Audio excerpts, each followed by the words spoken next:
Masalah itu memang ada plus minusnya.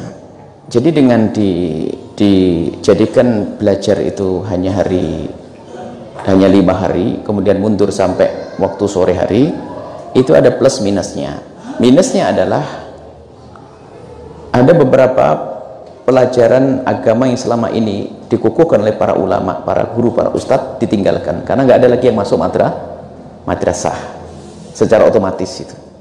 Jadi madrasah tertinggal sehingga tidak hidup. Nah, akan tapi plusnya kalau memang betul itu nanti program agama diresmikan, pendidikan agama jadi dimasukkan ke dalam kurikulum yang jelas, ditangani oleh ahlinya, maka itu lebih rapi lagi. Kenapa? Kalau kita mengandalkan yang pertama tadi, habis sekolah SMP pulang suruh ngaji, itu hanya berapa persen yang mau ngaji, itu bermasalah juga. Jadi tapi berapa persen dari SMP ini 1200, yang ngaji di madrasah di kampung paling 50-30, dikumpulkan paling hanya 200 yang mau ngaji, selebihnya main. Memang kita serba salah. Kenapa ini? Karena memang agama tidak dinomorsatukan di sini. Kita berharap bahwasanya nanti pendidikan agama bagi seorang muslim itu seperti matematik, nggak lulus ya nggak lulus gitu loh maksudnya. Ada kan apa 3 materi ya yang berat, matematik, terus apa, bahasa Inggris, IPA, bahasa Indonesia. Artinya agama harus masuk di situ nanti. Dan insya Allah para orang tua juga senang dengan begitu. Berarti anaknya bakal ngerti sholat, ngerti ini dan sebagainya. Jadi program itu kalau memang mau diterapkan di sekolah dan ada kekompakan dan mungkin sinergi juga, ustadz pun dimasukkan ke dalamnya, tentunya dengan porsi waktu yang cukup. Nah ini sangat menarik, sehingga mau tidak mau harus belajar ilmu agama. Ini kami usulkan juga. Ini di beberapa tempat, kelas kabupaten sama kelas itu kami hadirkan untuk kurikulum praktis. Kurikulum praktis itu betul-betul praktis, 4 materi saja. 4 materi itu adalah Al-Quran, kemudian baca Al-Quran, gimana cara baca Al-Quran yang cepat, kita punya metode tasili. Fikih praktis, kita ada fikih praktis, kayak head praktis, itu fikih praktis masuk. Jangan sampai anak SMA tidak ngerti head, tapi kita pengen praktis semuanya. Praktis itu agak mudah dipahami, mudah dimengerti, nggak terlalu panjang lebar. Fikih praktis, akidah praktis untuk menjaga akidah kita ahli sunnah wal jamaah asy'ariyah sebagai macam. Kalau seandainya ini bisa masuk kurikulum indah dan saya pun turun, saya akan turun.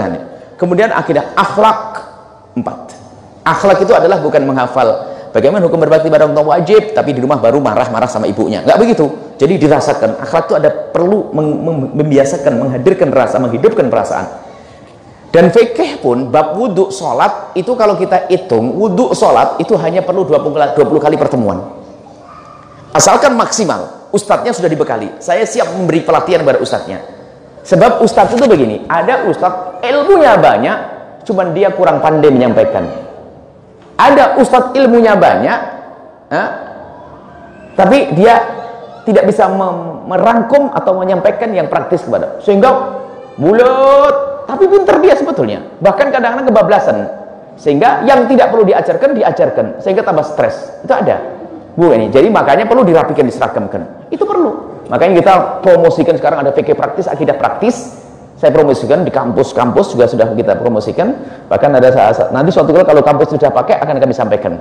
Jadi kita ajarkan bagi orang sibuk pun sangat mudah. Belajar akidah 2 kali pertemuan, tapi beri 1 pertemuan 1 jam yang maksimal, serius.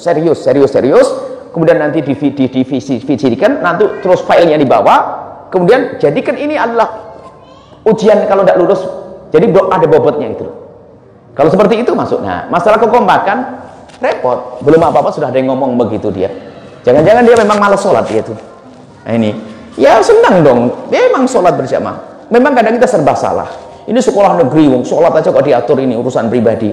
Loh, biar urusan pribadi itu akan menjadi urusan bersama karena kita saling mengajak kepada kebaikan. Itu orang sakit itu, yang penyakitnya modelnya begitu itu. Seharusnya itu ditangkap orang begitu tuh. Ini bermasalah orang seperti itu. Nah apa kok? Coba kalau dia seorang guru nggak mau, jangan ganggu deh anak mau sholat kok. Terus gimana mau sholat pribadi-pribadi? Hanya gara-gara dia madhab syafi'i sholat jamaah adalah fardu kifayah atau sunnah ini ya, sunnah mu'akkadah, lalu bebas sholatnya. Perlu dihimbau untuk sholat berjamaah, tertib. Jujur, anak-anak kalau tidak diajak sholat berjamaah asar bisa hilang sampai di rumah maghrib itu. Hati-hati.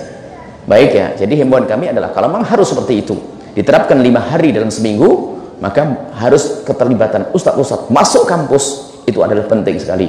Dan saya ingin dirombak tentang kurikulum agamanya. Dirombak artinya apa? Dibenahi, harus sesuai dengan akidah kita, akidah yang mayoritas kaum muslimin di Indonesia. Kemudian setelah itu ada dipraktiskan, karena kalau praktis itu akan mudah dihafal, dicerna, dan diamalkan. Dan setelah itu Masya Allah aman. Ini adalah yang perlu kita hadirkan. Terima kasih. Insya Allah usulan kami adalah kompak lagi, dan itu baru nanti kekompakan akan bisa benar-benar terwujud jika ada komando dari atas. Makanya tadi yang membisikkan itu siapa kira-kira? Karena membisikkan adalah nggak mau sholat, apalagi nggak mau dengan perda syariat Islam, apalagi nggak mau, ya ini yang bisikkan itu bahaya. Nggak mau dengan syariat Islam, hati-hati. Misalnya, atau, ayo baik itu saja insyaallah. Wallahu a'lam bishawab. Selesai insyaallah.